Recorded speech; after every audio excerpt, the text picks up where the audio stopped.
Bienvenue à l'émission. Cette semaine, nous allons parler d'abord des femmes européennes, c'est-à-dire des femmes qui se présentent aux élections, puisque les élections européennes sont au coin de la rue. Un certain nombre d'Européens vont se présenter aux urnes. On s'attend à un taux de participation record dans le mauvais sens du terme. Mais un phénomène dont on parle peu, parce qu'il est en train de se banaliser, c'est la parité entre les hommes et les femmes sur les listes électorales en France. Nous allons en discuter avec Éléonore Lépinard, politologue et qui est auteure d'un livre sur le sujet. Ensuite, nous allons passer aux États-Unis. Obama, on n'en a jamais trop parlé et on parlera aujourd'hui beaucoup des républicains. Comment est-ce que les républicains assument le choc Obama? Comment ils tentent de se réorganiser? Et est-ce que dans l'histoire, leur capacité de rebond, qui est légendaire, qui est historique, va se reproduire après la vague Obama? Nous en discutons avec un historien, cela va de soi, François Furstenberg, et avec un politologue, Pierre Martin. Finalement, dans notre section « Voir, lire et entendre », on va discuter d'Afrique. Sandrine Perrault, qui est chercheure au CERI à Paris, va nous donner sa recension d'un livre d'un journaliste québécois, Michel Arsenault, « Perdu en Afrique ». Elle nous dira ce qu'elle en a pensé. Et moi, je vous dirai quelques mots du dernier essai d'Alain Minck, « Les 10 jours qui ébranleront le monde ». Dans un instant, derrière le bruit, les candidates aux élections européennes.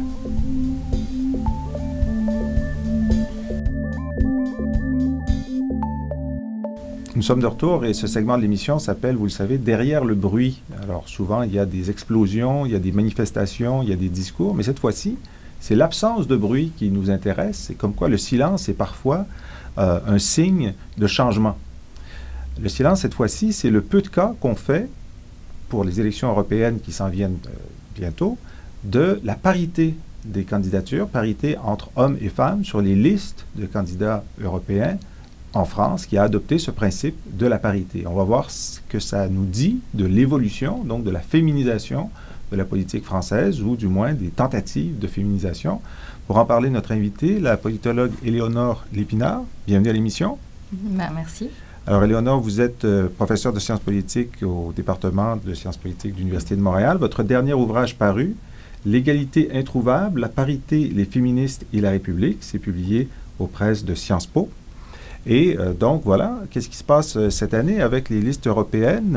Il y a autant de femmes que d'hommes sur les listes de candidats des grands partis européens et personne n'en parle. Alors, autant de femmes que d'hommes, en tout cas sur les listes françaises.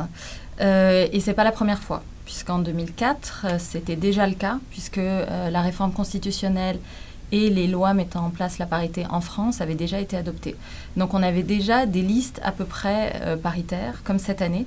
Ce qui fait que finalement, en 2004, la France, sur ses 78 sièges qui lui sont attribués au Parlement européen, a 43,6% de femmes. Ce qui la place pas mal dans le classement, troisième parmi l'Europe des 15. Qui fait mieux? Qui fait mieux la Suède. Mais là, la Suède est quasiment à 58%, donc on est dans des... Ah ouais, on est au-delà de la parité. Mais dans la loi française, rien n'interdit d'aller au-delà de 50% sur la liste? Oui. Si. Ah, c'est une limite. C'est à la fois l'objectif et la limite. Voilà, exactement. Okay. C'est un objectif et un plafond. Et puis, les autres, c'est les Pays-Bas. Sachant que si on élargit à l'Europe des 25, on a finalement des pays qu'on n'attendait pas forcément, comme la Lituanie, où on a 46% aussi dans leur cohorte, la Slovénie, 42. Après, on a aussi ceux qui se retrouvent plus bas que les 15, que dans l'Europe des 15, c'est-à-dire la Lettonie, la République tchèque, la Pologne surtout, en fait, qui fait un peu baisser les statistiques du Parlement européen. Est-ce que c'est le pire? Non, c'est pas le pire, parce que Chypre et Malte, là, ont 0 femmes. 0 femmes. Ouais. Mais la Pologne a 13%, mais elle a 54 sièges, ce qui est beaucoup plus que Chypre et Malte réunis. Donc, 13% pour 54 sièges, là, ça fait pas très lourd. Mais ça montre quand même que... Les femmes européennes étaient un peu inquiètes de l'entrée des nouveaux dans le Parlement, pensant que ça allait faire chuter le nombre de femmes. Finalement, l'Europe des 15 a autour de 32,5% de femmes et l'Europe des 25, 30%. Donc on a une différence, la chute finalement n'est pas si notable. Non. Alors, donc, les pays qui font mieux que la France ont-ils la même stratégie que la France pour la féminisation? Non, en fait, pas vraiment, puisque dans les deux cas, la Suède et les Pays-Bas, en particulier en Suède, on a eu la mise en place de quotas internes aux partis politiques. Donc pas de législation ni de changement constitutionnel qui imposerait aux partis de mettre plus de femmes sur leur liste. Les partis se le sont auto-imposés. La plupart, en Suède, tous n'ont pas mis en place des quotas, mais disons que les partis principaux l'ont fait, ce qui a eu un effet boule de neige. Et c'est des revendications qui ont commencé déjà dans les années 80. Donc on est à un stade où ça a très bien marché, mais effectivement pas du tout sur la même stratégie. Alors, il y a d'autres pays qui ont opté pour la stratégie de la France. On a en particulier, finalement, les cas qui se rapprochent le plus seraient la Belgique, l'Italie et le Portugal, avec des histoires un peu différentes. Mais dans ces cas-là, on a en général une première loi dans les années 90. En Belgique, c'est la loi Smet-Tobak qui met en place un système de quotas sur des listes. Et puis, parfois, on a des revers constitutionnels avec des jugements qui disent que c'est contraire à l'égalité de traitement. Donc, Donc, des cours qui affirment que les hommes sont brimés puisqu'ils ne peuvent pas avoir des places, puis s'il y en a qui sont réservées pour les femmes. Ça, c'est un argument qu'on retrouve absolument à chaque fois qu'on veut mettre en place des quotas, que ce soit pour les femmes ou des minorités ethniques, etc. C'est l'argument de la discrimination à rebours, le fait que finalement on discrimine contre la majorité. Et par exemple en Italie, on a finalement une révision constitutionnelle dans les années 2000 pour justement dire, on ne peut pas considérer que c'est de la discrimination de mettre en place ces législations-là. Donc, ce qu'on a dû faire en France aussi. En France, il y avait un premier revers en 82, donc qui a vraiment arrêté la demande paritaire pendant une bonne dizaine d'années, qui l'a complètement stoppé. Le Conseil constitutionnel a décidé que non. Et le Conseil était composé à 99% d'hommes. Oui, mais de toute façon, il est composé de pas beaucoup de monde. Je veux dire, c'est pas une instance de représentation démocratique ni paritaire, pas plus aujourd'hui. Mais revenons un petit peu sur donc cet objectif. On dit la loi impose la moitié de femmes sur des listes européennes. Alors, ce n'est pas le système québécois ou canadien où il y a un candidat par circonscription, c'est le système de liste, c'est-à-dire un parti donne, s'il y a 78 circonscriptions, 78 sièges, donc il y a 78 noms sur la liste. Alors, la moitié doivent être des femmes. Et tout le monde vote pour une liste, où qu'on soit sur le territoire.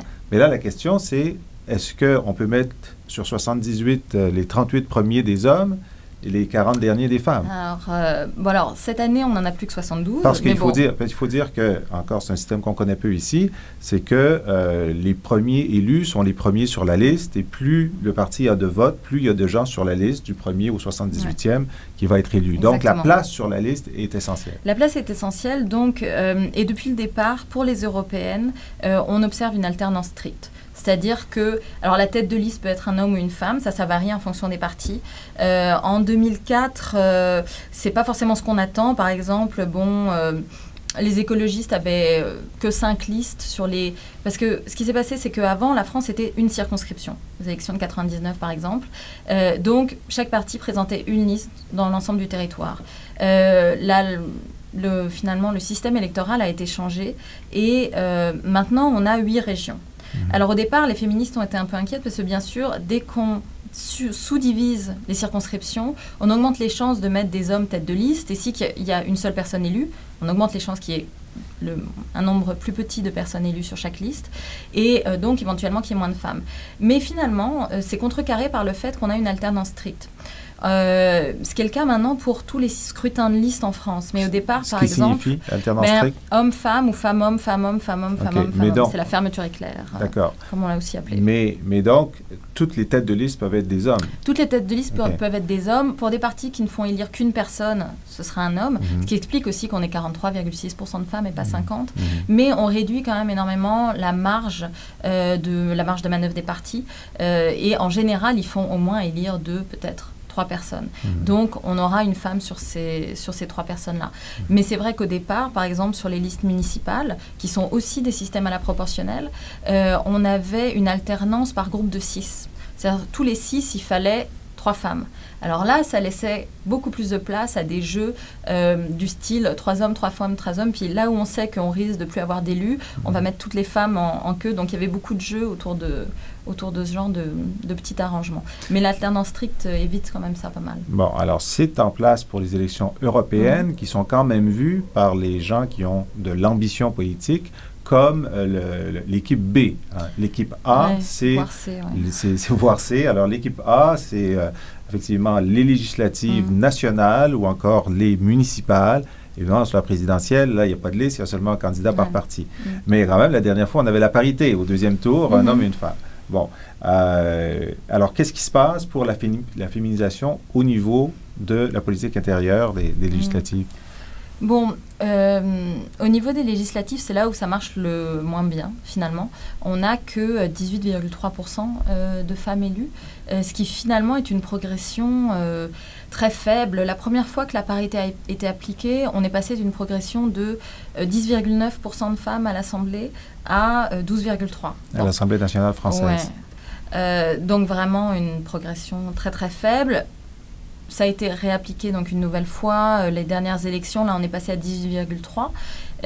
On reste quand même dans des scores extrêmement mauvais. Alors, quel est le mécanisme dans ce cas-là? Alors, le mécanisme qui a été légèrement changé pour augmenter les pénalités, c'est un mécanisme donc de sanction. Enfin, en tout cas, ou d'incitation, selon les interprétations. C'est-à-dire qu'en France, les partis politiques sont subventionnés publiquement. Et il y a deux fractions qu'on appelle deux fractions de subvention, deux façons de se faire subventionner. La première, c'est sur le nombre de voix qu'on obtient. La deuxième, c'est sur le nombre d'élus qu'on obtient. Et on a un montant désigné pour chaque élu et puis on a un montant désigné pour chaque voix récoltée au premier tour. Et la pénalité est uniquement sur le premier tour, c'est-à-dire que les partis qui ont présenté des listes avec un écart de plus que 5%. Donc 5% de plus d'hommes que de femmes. Oui, par exemple, bon, 55-45 vont se faire pénaliser à hauteur de... le pourcentage sera la moitié, enfin c'était ça en tout cas, c'était la moitié de l'écart. Donc par exemple, là on aura un écart de 10%, entre 55 et 45, donc ils auraient 5% de pénalité financière sur la dot qui leur est attribuée en fonction du nombre de votes. C'est un peu compliqué. Oui, donc il y a un impôt de 5%. Finalement, on est retenu, on leur donne 5% de moins parce qu'ils ont... Alors, plus on est discriminatoire, enfin, moins on est proche de la parité, alors, moins on a de sous. Donc, en plus, on a un peu augmenté la dose. Maintenant, on est pénalisé à 75% sur cet écart. Mais les partis ont fait le calcul entre... il y a une prime au sortant, comme dans beaucoup de systèmes électoraux. Et donc, ça veut dire que si on a quelqu'un élu, là, on a de l'argent. Donc, beaucoup de partis se sont dit, mais on va compenser... parce que même si on garde des hommes, on sera pénalisé, mais ils ont plus de chances d'être élus. Donc, sur la deuxième fraction, on va récupérer notre argent. Mais ceci étant, ils ont quand même perdu beaucoup d'argent. Ça se compte en millions d'euros, l'argent que l'UMP a perdu aux élections législatives. Donc, bon. Et là, c'est sur les élus. Donc, on leur dit, vous serez jugés, non pas aux candidats, avoir mis des femmes dans des circonscriptions perdues d'avance, ça ne compte pas, c'est seulement ceux qui... Mais effectivement, ça pose le problème de... C'est pour ça que ça ne marche pas. Oui, ça pose le problème de, bon, ben, au moment où on introduit le système, les élus sont des hommes en majorité, et donc il faudrait les sortir pour les remplacer par des femmes. Mais ça, c'est le problème de tout changement dans un système électoral. Quand on a une assemblée qui était à 90% masculine, bon, il y a une résistance. Déjà, c'est presque étonnant qu'elle ait voté une loi permettant aux femmes d'entrer dans ce domaine-là, mais c'est évident que les partis développent des stratégies en mettant des femmes dans des circonscriptions perdantes. Donc, finalement, ils arrivent avec 35% de candidates, ce qui n'est pas si mal, mais ils en font élire 18. Donc là, on voit bien qu'ils les ont mises dans des circonscriptions. Et donc, c'est seulement au moment où des prises à la retraite ou des... Il n'y a pas de retraite pour les hommes politiques. La moyenne d'âge de l'Assemblée nationale est terrible, extrêmement élevée. Sinon, il y en a qui vont au Sénat, il y en a qui vont sur la liste européenne, ou bien au moment où quelqu'un perd sa circonscription, où là, il y aura possibilité d'avoir une nouvelle candidature. C'est vraiment quand on a des grands changements, en général, non prévus, de majorité politique. Par exemple, finalement, en 97, quand Jacques Chirac a fait la dissolution de l'Assemblée par surprise, personne n'était prêt. Et du coup, le Parti socialiste a mis des femmes dans des circonscriptions qu'on ne pensait pas gagnables, mais qui l'étaient vu la circonstance. Et donc là, ça a permis à des femmes d'entrer. Mais en ce moment, on n'est pas du tout dans cette conjoncture-là. Donc, il faudrait une élection anticipée ou quelque chose qui n'est pas prévu, ou qu'un parti s'écroule, ou pour modifier la donne. Et plutôt favorable à la gauche aussi, parce que c'est plutôt eux qui mettent des femmes quand même. Le temps file.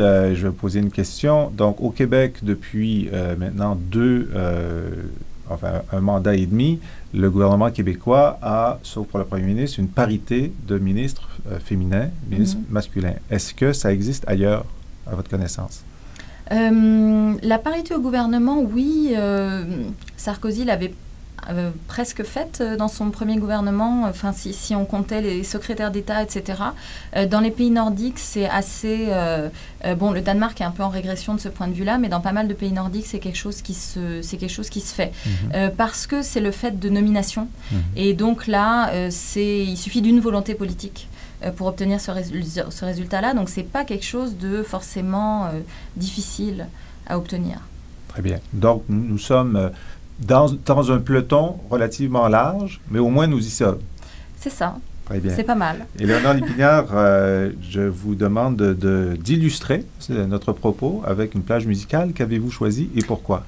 Donc j'ai choisi une chanson d'une chanteuse québécoise, Ève Cornoyer, Tout arrive, parce que je pense qu'elle traduit bien, disons, la tension de beaucoup de femmes.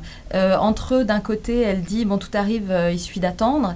Et d'un autre côté, il faut faire les choses soi-même, en fait, et puis il ne faut pas avoir peur, il faut y aller. Donc, c'est un peu paradoxal et même contradictoire, mais je pense que c'est la situation de pas mal de femmes et en politique aussi. Si on y travaille très fort, tout arrive. Voilà, exactement. Voilà. Alors, Éléonore Lépinard, je rappelle que votre dernier ouvrage paru est L'égalité introuvable, la parité, les féministes et la République, aux presses de Sciences Po, et on écoute, grâce à vous, Ève Cornoyer interpréter Tout arrive. Merci. Rien ne peut anéantir quelqu'un autant que de voir ses rêves voler en poussière. Le mauvais sang que je me fais souvent n'éteint pas mon feu qui bouille en dedans. Je persévère. Va ma fille, la vie t'attend. Pas une semaine ne se passe sans que Barack Obama fasse la manchette. Vous direz, c'est normal, il est président américain. Mais il l'a fait avec plus d'acuité peut-être que certains de ses prédécesseurs parce qu'on attend beaucoup de lui et il a décidé de livrer la marchandise. Et même, il le fait parfois avec humour puisque récemment, lors du dîner des correspondants américains, ce fameux dîner annuel des correspondants de la Maison-Blanche où on demande aux politiciens de rire d'eux-mêmes, il a dit que ses 100 premiers jours avaient été un succès et que ses deuxièmes 100 jours seraient un succès encore plus grand, à telle enseigne qu'il réussirait à les réaliser en 72 jours. Alors voilà un président qui sait prendre la distance sur sa propre personne et sur le regard que l'on porte sur lui, un regard qui est pour l'essentiel assez positif, du moins c'est l'opinion de la majorité des Américains. Alors nous, au Cerium, comme vous le savez, nous suivons cette ère Obama avec beaucoup d'intérêt et nous le faisons aujourd'hui avec deux de nos invités, deux titulaires de chaires américaines à l'Université de Montréal. D'abord, François Furstenberg, merci d'être là. Merci. Alors François, vous êtes historien, vous êtes titulaire de la chaire McConnell sur l'histoire américaine. Votre dernier ouvrage paru s'intitule In the Name of the Father, Washington's Legacy, Slavery and the Making of the Nation. C'est publié chez Penguin. Et Pierre Martin, merci d'être là. Bonjour. Pierre, vous êtes donc titulaire de la chaire d'études de politique et économique américaine. Et votre dernier ouvrage paru est le système politique américain aux presses de l'Université de Montréal. Alors, tous les deux, vous allez participer à l'école d'été sur Obama, la présidence Obama l'an 1. Et François, en tant qu'historien, vous allez nous donner un peu de profondeur historique. Qu'est-ce qu'on peut dire déjà, après un peu plus de 100 jours, de la place d'Obama dans la lignée des présidents américains? En fait, je ne compte pas vraiment, je dois dire, analyser la présidence Obama. On avait parlé l'année dernière d'ailleurs de la présidence Bush et puis j'ai commencé en disant que c'était encore trop tôt, après 8 ans, pour vraiment comprendre historiquement la présidence de Bush. Et là, évidemment, après, on a quoi, 150 jours maintenant, 90 jours, 130, je ne sais pas où on est, mais... Entre 100 et 120. Donc, c'est beaucoup trop tôt. Non, moi ce que j'essaie ce que je vais essayer de faire dans le cours, dans la partie que j'animerai, c'est deux choses. D'abord, premièrement, essayer de contextualiser la présidence, c'est-à-dire de développer un peu quels sont les enjeux de sa présidence et comment est-ce qu'on peut voir ça dans une longue durée de l'histoire américaine ou une plus longue durée de l'histoire américaine. Et puis je pense, pour moi, je reviens très souvent à ce moment dans la campagne quand Obama parlait de la présidence de Reagan et puis il avait dit que c'était un succès. il y avait un petit controverse autour de ça, parce que qu'est-ce que ça voulait dire d'être un succès. Et puis, moi, je pense que Obama avait compris qu'il y avait une sorte de révolution Reagan, révolution républicaine, qui a commencé pendant les années 80, 1980, et puis qui ont continué les années 90 avec l'ascension des républicains dans le Congrès. Et à mon avis, Obama cherche à renverser cette révolution de Reagan qui date depuis à peu près une génération. Et c'est un peu de ça que j'entends parler, le contexte historique, ce débat politique et même idéologique au sein de la culture américaine. Ce qu'il aimait chez Reagan, ça a été sa capacité de changer l'Amérique finalement, de le changer durablement. Et il se voit dans ce rôle. Enfin, ce serait le Reagan des démocrates pour changer durablement la direction du pays. Mais Reagan se présentait dans un contexte qui était favorable à ce changement. Est-ce que vous pensez que le contexte est maintenant favorable au changement que désire Obama? Oui, absolument. Moi, je pense que le contexte ne veut pas tout dire, mais pour le moment, ça veut rien dire sur le succès ou non de ses ambitions.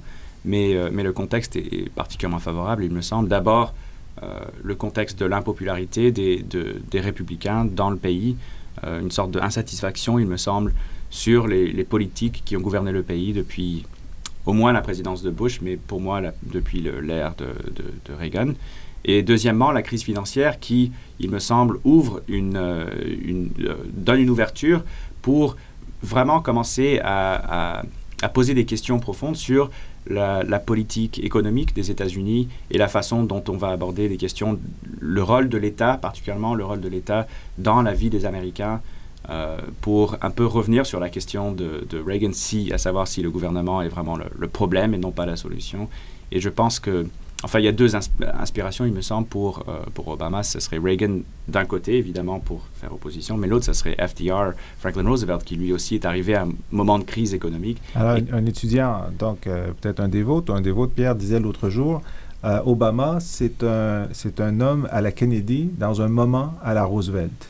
Est-ce que c'est juste? Oui, je crois, c'est bien dit ça. C'est-à-dire, il a tout le charisme de Kennedy et tout le sens d'une transformation de génération et tout ce qui attire sur le couple aussi, Obama, Michelle et Barack, qui sont quand même, il y a une certaine, il y a un charisme et en même temps, c'est ça, Obama arrive à la présidence à un moment de crise économique profonde, on le dit sans arrêt, la crise la plus grave depuis la Grande Dépression, donc c'est très juste, il me semble. Alors, si on se reporte à Kennedy, pas à Kennedy, mais à Roosevelt, où la crise est extrêmement importante, mais la résistance des milieux financiers, des milieux bancaires était énorme face à Roosevelt. Cette fois-ci, il nous semble que, justement, les milieux bancaires sont tellement affaiblis que Obama a plus de facilité à faire ce qu'il désire que Roosevelt à l'époque. Je ne sais pas ce que vous en pensez. Moi, je ne serais pas forcément d'accord avec cet avis. C'est vrai qu'ils ont le système financier, enfin surtout les grands banquiers, devraient être en position de faiblesse. Toutes les grandes banques quasiment ont été... l'apport gouvernemental a été mis dans les grandes banques. Mais ce qui me frappe, c'est le peu de demandes que le gouvernement fait, en revanche, aux banques. Et ça, c'était au moment de faiblesse. Et puis là, ils viennent de lever beaucoup de capital depuis quelques semaines, depuis la fin des stress tests de Geithner. Il y a plusieurs banques, toutes les grandes banques annoncent maintenant, sauf Citibank, qui vont rembourser l'argent que le gouvernement leur a donné. Donc, je pense qu'ils arrivent dans une position plus forte par rapport à où ils étaient il y a quelques mois. Et si le gouvernement a fait si peu quand les banques étaient dans une position de faiblesse, je ne vois pas comment ils vont être dans une position de comment ils vont pouvoir plus demander lorsque les banques deviennent plus forte. Alors, il me semble, on peut parler un peu de la politique financière d'Obama, mais là, je pense qu'il est un peu revenu sur son slogan de change, c'est-à-dire, moi, personnellement, j'ai du mal à voir comment la politique d'Obama, à travers Geithner, est une rupture avec la politique sous Hank Paulson. Donc, Paulson qui est le secrétaire au Trésor de Bush et Geithner qui est le nouveau secrétaire au Trésor. C'est ça. Moi, je vois plus de continuité dans la trésorerie, le département du Trésor, que de rupture. Très bien. Alors, Pierre Martin, donc on parle beaucoup d'Obama. Parlons un peu des républicains. Alors, les républicains ont été sonnés, évidemment, par cette défaite importante aux dernières élections. Comment ça va chez les républicains? Comment tentent-ils de retrouver des assises? Alors, ça va mal. La prochaine question. Mais non, évidemment, je pense qu'il ne se passe pas un jour sans que les républicains, il semble, s'enfoncent de plus en plus dans une espèce de marasme interne où on ne retrouve pas sa voix. Et il semble que Obama prenne un malin plaisir à varier les thèmes et à toujours leur présenter le thème sur lequel ils vont s'enfarger et s'embarrasser le plus. Notamment, par exemple, la nomination proposée par Obama d'une juge à la Cour suprême, Sonia Sotomayor, que les républicains ont essayé de trouver toutes sortes de façons de critiquer. On a dit qu'elle était trop libérale, alors que c'est pas du tout vrai. Elle a un bilan juridique qui est assez modéré. On a dit on a même dit qu'elle était raciste. Pourquoi on a dit ça? Donc, parce qu'à un moment ou à un autre, elle aurait dit que son statut de femme, membre de minorité visible, lui donnait quelque chose que les hommes blancs n'ont pas en termes de compréhension de certains aspects de la misère du monde, pour faire court. Maintenant, cette chose-là a été reprise en disant si un homme blanc avait dit que son statut d'homme blanc lui donne quelque chose que les autres n'ont pas, on aurait tout de suite sauté sur les grands chevaux. Par contre, ce qu'on a retrouvé immédiatement, c'est des énoncés, par exemple, du dernier nominé républicain, Alito, qui disait que son expérience de fils d'immigrants italiens, membre de minorités qui avaient été sujets à des discriminations, lui donnait une sensibilité qui lui permettait de comprendre. Il disait la même chose. Et les républicains n'avaient pas trouvé matière à réprobation. Exactement. Donc, à chaque flèche qu'il leur envoie, leur revient dessus cette espèce de boomerang ils n'arrivent pas à trouver la façon de faire tourner les débats à leur avantage. La grande difficulté, toujours, après une élection présidentielle, dans un système qui n'est pas comme le nôtre, avec un chef de l'opposition officielle, c'est de trouver qui est le leader du parti qui a perdu. Alors, qui sont les leaders émergents du Parti républicain? Encore une fois, c'est très difficile à dire en termes de leaders politiques, mais il semble que les leaders émergents sont tous ceux qui, en ce moment, sont dans l'ombre. Parce que les républicains s'embarrassent tellement collectivement et se lient tellement à... il semble que les voix qu'on entend le plus sont des voix comme Rush Limbaugh ou d'autres animateurs du même acabit de radio, du réseau ou Dick Fox Cheney, News, qui était très ou Dick Cheney, qui a des idées qui ne sont pas terriblement loin de ces animateurs-là. Maintenant, c'est tellement loin de ce qui est le courant principal de l'opinion américaine que les républicains semblent se retrancher de plus en plus dans une minorité qui est encore capable de blocage, on va s'en rendre compte dans les prochains mois, mais qui me semble absolument pas équipée pour reprendre le dessus, à la fois sur les débats d'idées, mais surtout sur les débats sur l'élection de mi-mandat qui s'en vient assez vite. Maintenant, on va en parler beaucoup. Je me retourne vers l'historien. Donc, la capacité de rebond des deux grands partis, les républicains et les démocrates, sur la longue durée, est étonnante. Je veux dire, il y a une époque... Chaque grand parti fait sa traversée du désert et réussit finalement à s'en ressortir. On disait que les démocrates étaient fichus pour une génération. Obama arrive. Dans les années 60, les républicains étaient fichus. Ils sont revenus. Alors, comment est-ce que vous placez, vous, cette nouvelle traversée du désert des républicains dans la longue durée? C'est difficile à dire. Je pense que s'il y a vraiment une leçon de l'histoire, c'est qu'on ne sait jamais ce qui va arriver d'un moment à l'autre. Et donc, les prédictions, les prévisions sont un peu dangereuses, très même. Mais c'est vrai, enfin, de notre perspective, là, du moment, on a l'impression que les républicains tombent de plus en plus dans une sorte de minorité et de marginalité dans la vie politique américaine. La défection de Arlen Specter, récemment, le sénateur de la Pennsylvanie, fait penser à la défection de Jim Jeffords il y a quelques années après le premier mandat de Bush. Et puis on voit la marginalisation du Parti républicain presque complet dans la Nouvelle-Angleterre. Et lorsqu'un parti politique devient un parti limité à une section aux États-Unis, ce qui a parfois été le cas après la guerre civile, par exemple, les démocrates, c'est très très difficile pour eux de prendre le dessus dans une élection. Et là, essentiellement, le Parti républicain s'oriente de plus en plus dans le sud des États-Unis et une partie de l'Ouest. Et s'ils sont limités à ces régions-là, je vois mal comment ils peuvent devenir une majorité pour le moment. Là-dessus, il faut ajouter par contre que le système politique américain, c'est un peu comme un thermostat. Hein? On a tous ceux qui ont des vieilles maisons ou savent de quoi on parle. Quand la température va trop loin dans un sens, hein, le système s'ajuste. Mettons qu'il fait trop froid, le système s'ajuste et pendant un petit bout de temps, il va faire trop chaud. Et éventuellement, on va revenir à une température moyenne et assez vite, il va recommencer à faire un peu trop froid. Et donc, on a un système qui a tendance à éviter les extrêmes. Et en ce moment, on est à un rebond de la dimension interventionniste, ce qu'on appelle aux États-Unis libérale, mais qu'on appellerait ici plutôt socialisante. Mais c'est pas à sens unique, ça va revenir éventuellement vers le centre et les conservateurs vont se regrouper, les démocrates vont faire des erreurs, il va y avoir des problèmes, on va les blâmer pour quelque chose éventuellement. On n'a pas encore blâmé Obama pour les problèmes de l'économie américaine, mais ça va venir. Donc, il faut laisser le temps au temps et voir que toutes les notions de virage aux extrêmes ou d'hégémonie ou de règne, d'espèce de dynastie d'un parti ou de l'autre, c'est quelque chose qui ne tient pas la route. Qui est étranger au système américain. Par s'adapter. Alors, donc, parlons un instant de cette école d'été, donc qui va durer 6 jours sur la présidence Obama l'an 1. Pierre, vous êtes le co-titulaire de l'école. Expliquez-nous un peu comment ça va se dérouler.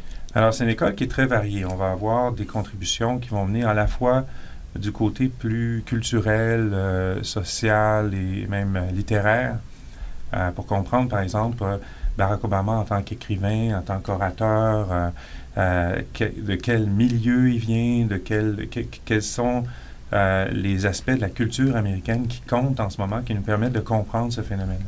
Ça, c'est d'une part ce qui va être assuré par notre collègue Robert Schwarzwald, qui est un littéraire et qui a rassemblé une bonne équipe de ce côté-là. Mais l'autre moitié de chaque jour va être consacrée à des questions un peu plus, si on veut, un peu plus sèches, un peu plus dures, des questions de politique, des questions d'économie, des questions...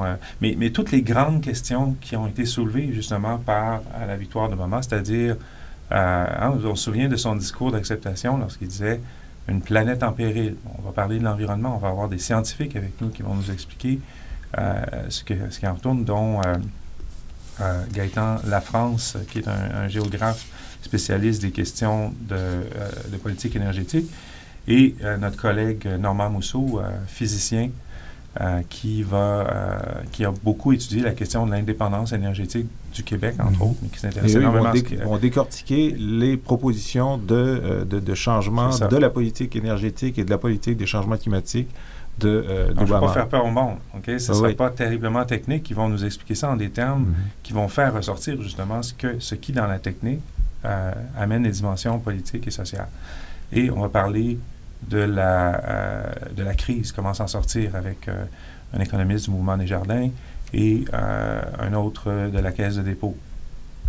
On va avoir le sujet des politiques sociales, des politiques de santé avec des spécialistes. La grande réforme de la santé qu'on attend.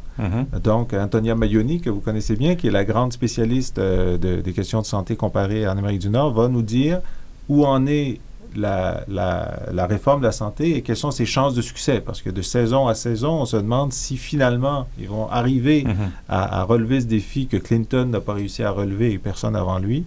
Donc ça va être un élément très important de l'automne. Ah oui, parce que la seule chose de plus compliquée que le système de santé américain lui-même, c'est bien de changer ce système-là parce que c'est un domaine politique extrêmement mouvant et c'est difficile de... Mais il y a le contexte, contrairement à ce qui a été au début de la présidence Clinton, le contexte semble mieux se prêter à un changement assez fondamental cette fois-ci. Parce qu'il faut rappeler encore aujourd'hui, 1 Américain sur 7 n'a pas de couverture d'assurance maladie.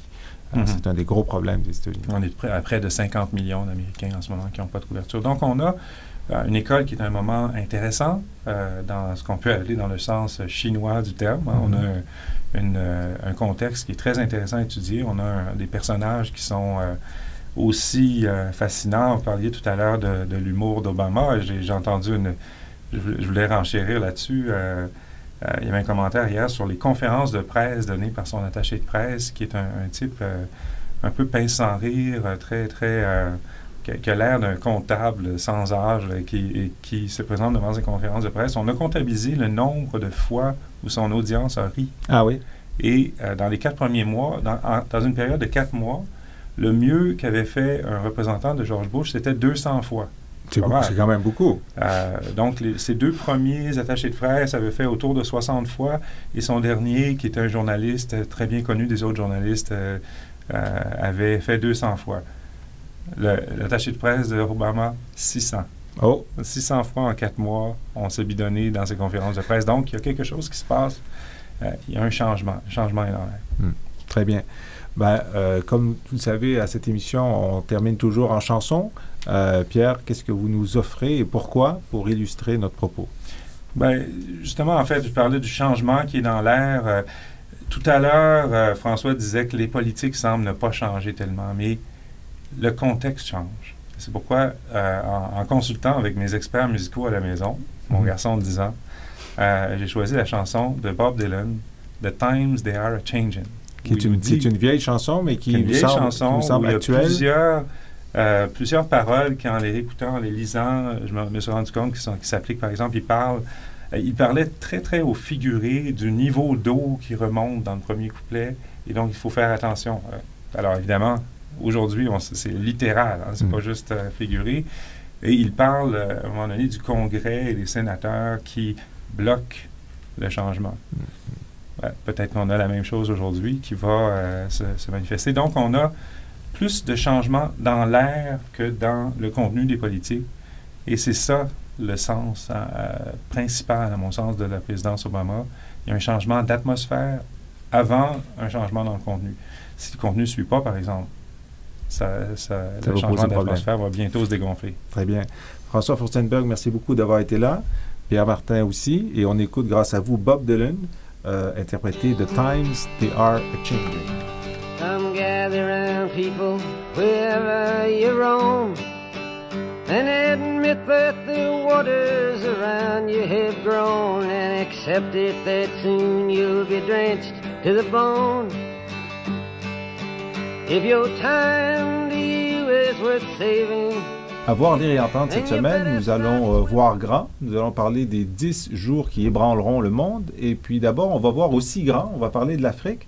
Et pour ce qui est de l'Afrique, c'est toujours difficile à aborder par où prendre ce continent extrêmement divers, ces situations nombreuses et variées, pour dire le moins, et pour nous aider à essayer de nous y retrouver, ou du moins de trouver une porte pour appréhender la mosaïque de réalité qu'est l'Afrique. Un livre a été lu par notre invitée d'aujourd'hui, Sandrine Perrault. Sandrine, merci d'être là. Ça me fait plaisir. Sandrine, vous êtes chercheure au CERI, le Centre d'études et de recherche internationale de Sciences Po Paris. Vous êtes aussi chercheur associé au ROP, le réseau des opérations de paix, lié au Cerium. Et vous venez de co-diriger un numéro spécial de politique africaine qui s'intitule « Afrique, la globalisation par les Suds ». Et vous avez lu pour nous un livre de journaliste. Alors ça, c'est dangereux. On demande à une scientifique, une africaniste, de nous parler d'un livre de journaliste. Michel Arsenault, un journaliste connu au Québec parce qu'il a beaucoup travaillé pour l'actualité. Il est maintenant à RFI, a écrit « Perdu en Afrique ». C'est chez Stankey. Ça vient de sortir il y a quelques mois. Alors, Sandrine Perrault, qu'en avez-vous pensé?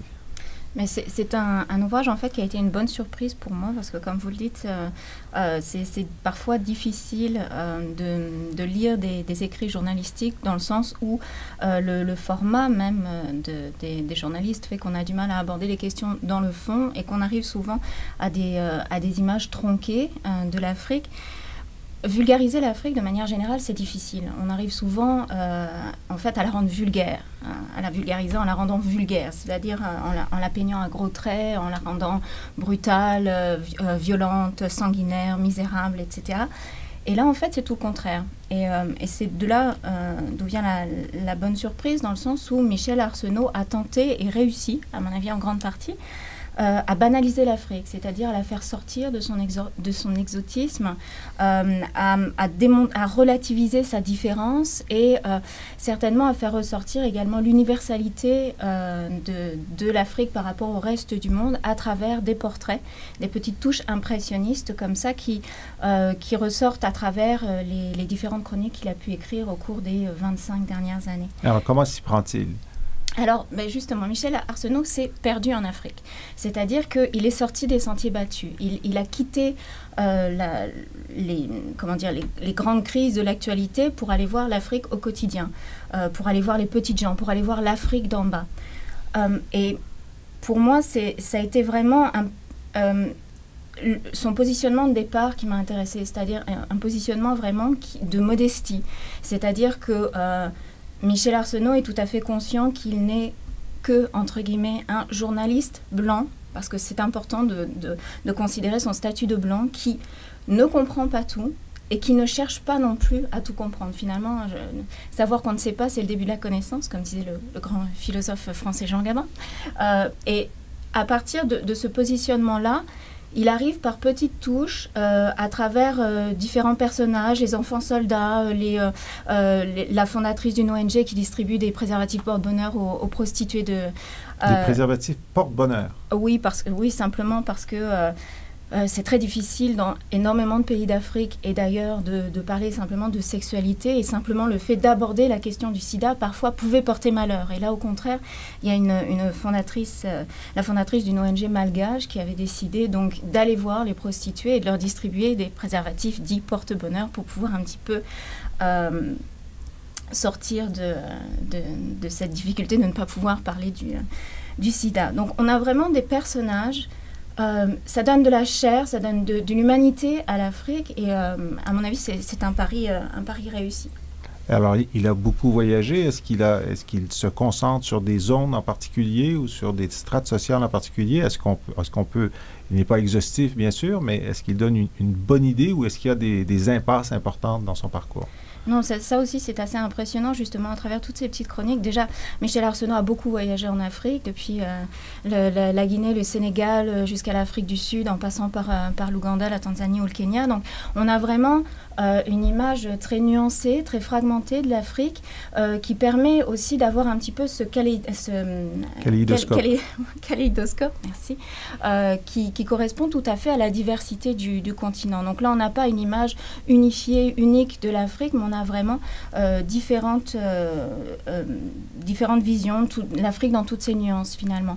Et il aborde énormément de thèmes. Ça pourrait être un abécédaire sur l'Afrique. On a la sorcellerie, on a le sida, la famine, le développement, la guerre, enfin tout un tas de thèmes qui sont abordés. Alors bien sûr, on aurait pu sélectionner un petit peu, de manière un peu plus serrée, certaines des chroniques. On aurait pu aller plus loin sur certaines autres.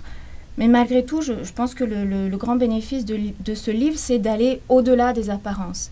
Et Michel Arsenault, bien sûr, parlera des problèmes de l'Afrique, de ses écueils, mais il essaiera également de faire ressortir les côtés plus positifs.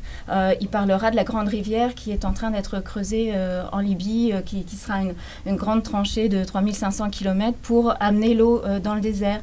Il parlera de la capacité de résilience, par exemple des enfants soldats qui, malgré l'expérience traumatique qu'ils ont pu connaître pendant la guerre, ont malgré tout des rêves comme tous les autres jeunes de leur âge. Il va aborder aussi des questions de manière finalement beaucoup plus profonde qu'on arriverait parfois à le faire à travers d'autres textes. Et je pense notamment à une anecdote par rapport à une firme de Toronto qui avait découvert un gisement de tantale dans un bois sacré, une forêt sacrée kenyane qui était occupée par les Digo du Kenya. Les Digo, qui est un groupe ethnique du Kenya. Et le projet n'arrivait pas à avancer, et bien sûr, avec la lecture qu'on pourrait avoir de l'Afrique, on pourrait se dire que c'était parce que c'était un bois sacré qu'on ne voulait pas y toucher, etc. Et finalement, en creusant, en faisant son enquête, Michel Arsenault a fait ressortir également les problèmes de droit foncier qui se posent, parce que les personnes qui sont dans ce bois n'ont pas de titre de propriété, c'est-à-dire qu'ils vont être expulsés sans compensation. Il y a également des problèmes de rivalité ethnique à l'intérieur de cette forêt. On a deux groupes ethniques qui cherchent à avoir le bénéfice de cette exploitation. On a évidemment le partage des ressources qui se pose. Donc, je pense qu'on arrive vraiment à avoir une vision un peu plus un peu plus fine, à grain fin, une photographie à grain fin de l'Afrique contemporaine, de l'Afrique au jour le jour et de l'Afrique banale. J'en conclurai que vous en recommandez la lecture. Oui, je pense que c'est une bonne lecture. On apprend beaucoup de choses. Peut-être parce que je suis enceinte, ça a attiré aussi mon attention. Mais par exemple, on apprend que certaines femmes kenyanes, plutôt que de prendre comme nous des vitamines de maternité pendant toute leur grossesse, lèchent les déjections des termites où elles trouvent calcium, du fer, etc. Enfin, toutes les vitamines dont elles ont besoin. Je pense que c'est assez amusant pour nous de lire cette anecdote-là, mais ça fait aussi ressortir symboliquement le fait qu'on peut apprendre à l'Afrique, mais on peut aussi tout à fait apprendre de l'Afrique. Donc je recommanderais pour cet été, si on veut lire intelligent sur l'Afrique et si on veut simplement se familiariser avec l'Afrique de manière intelligente, c'est vraiment le livre qu'il faut amener en vacances. Merci beaucoup. Et puis moi, j'ai une suggestion de lecture aussi pour nos auditeurs. Un livre plus court, à la fois court et ambitieux. Alain Minck, l'essayiste français bien connu, 10 jours qui ébranleront le monde. Alors évidemment, c'est une paraphrase sur le livre de John Reed, le révolutionnaire américain qui avait fait 10 jours qui ont ébranlé le monde sur la révolution bolchevique. Alors cette fois-ci, ce qu'Alain Minck fait, c'est qu'il prend un scénario. Il dit le jour où Gazprom, la grande société pétrolière et gazière russe, lancera une opération publique d'achat sur Total, qui est la première entreprise pétrolière de France. Alors que se passera-t-il ce jour-là? Ce qui est tout à fait plausible. Et à partir de ce scénario, il explique le contexte qui fait que ce sera un choc, évidemment, économique important et géopolitique lorsque ça arrivera. Le pire, d'après moi, c'est le jour où la Chine envahira Taïwan. Parce que là, il fait ce scénario et il nous explique, à partir de notre connaissance actuelle de la géopolitique, quelles seront les réactions des acteurs. Et on se rend compte que finalement, la communauté internationale sera, je ne dirais pas relativement, mais totalement impuissante à renverser cette action de la Chine. Alors j'en dis rapidement quelques autres. Le jour où Google achètera le New York Times pour $1, on connaît la crise des quotidiens et l'essor extraordinaire d'une compagnie comme Google. Le jour où la France comptera plus d'habitants que l'Allemagne, donc il y aura un changement sur le poids démographique en Europe. Le jour où les Asiatiques rafleront tous les prix Nobel. Alors, c'est une façon très ludique et très pédagogique d'aborder des tendances lourdes de notre société contemporaine qui arriveront chacune d'entre elles à un point de bascule. Et qu'est-ce que ces points de bascule nous disent sur la réalité telle qu'elle se développe? C'est une lecture que je vous recommande. Donc, Alain Minck, les 10 jours qui ébranleront le monde. Et pour terminer, Sandrine Perrault, je me retourne vers vous. Vous allez nous suggérer une plage musicale pour terminer cette entrevue. Qu'avez-vous choisi et pourquoi? Alors, ce que je vous propose de découvrir ou de redécouvrir, c'est le groupe Daraji, qui est un groupe dakarois, qui est l'un des groupes de rap, entre guillemets, parce qu'en fait, il y a vraiment beaucoup de mélange du hip-hop, de la soul, du jazz qui se mêlent à leur musique, mais qui correspond tout à fait à cette montée du rap africain, non seulement sur la scène africaine, mais sur les scènes mondiales. Michel Arsenault parle d'Ibrahim Chaïbou, qui est également un rappeur nigérien, mais il y a comme ça tout un groupe de rappeurs africains qui font connaître leur musique, qui parviennent notamment à se faire, à avoir leur album signé dans des grosses compagnies.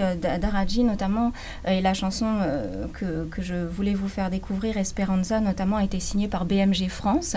Donc des groupes qui s'exportent et finalement qui mettent l'Afrique au cœur de la globalisation, avec beaucoup d'influence, avec des collaborations avec des groupes comme This Is La Peste, Sergent Garcia ou d'autres groupes qui collaborent comme ça à une musique urbaine de rap qui replace l'Afrique au cœur du monde. Sandrine Perrault, merci beaucoup d'avoir été avec nous. Merci et nous écoutons grâce à vous Daraji. Et la chanson Esperanza. Esperanza.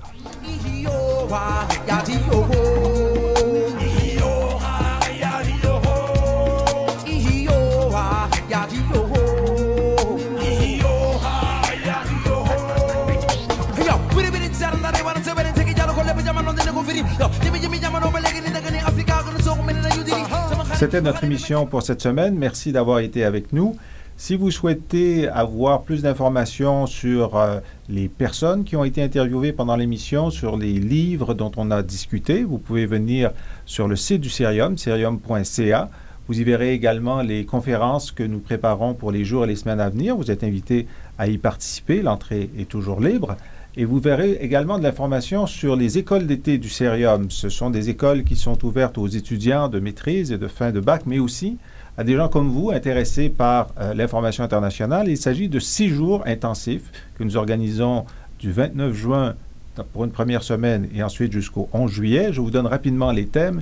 La présidence d'Obama, l'an 1, Inde, surprenante modernité, la Chine éveillée, comment elle change et nous change, le pluralisme et radicalisation dans le monde arabo-musulman, terrorisme, le comprendre pour le prévenir, opération de paix, comment on construit la paix, et nous offrons 2 séminaires sur des questions environnementales. D'abord, une introduction au droit international du changement climatique, puis la biodiversité, enjeux et défis. Dans chacune de ces écoles, les professeurs de l'Université de Montréal, leurs collègues internationaux, une dizaine d'experts en tout pour chacune des écoles vous aident à comprendre l'ensemble de la situation, du thème ou de la région choisie. Merci à vous d'avoir été là, je ne le dirai jamais assez, à la fois sur le réseau de Radio Ville-Marie ou au Canal Savoir. Vous pouvez également revoir cette émission et les précédentes sur le site du Cerium. Et merci à l'équipe technique Luc Laflamme, Jocelyn Spronken et Ognan Guerriev. À la semaine prochaine.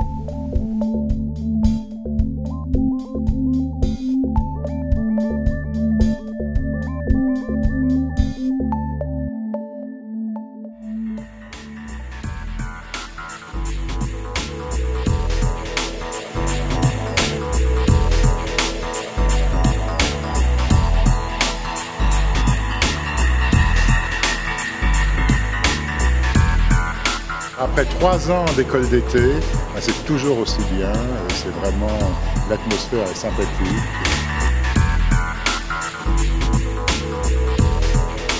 C'est une chance vraiment unique pour nous de pouvoir essayer de parsemer encore plus notre éducation.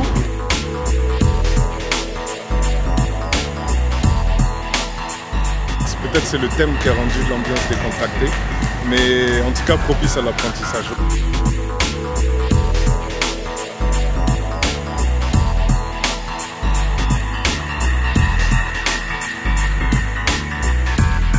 J'apprends énormément de choses sur mon propre travail. Je trouve que c'est enrichissant.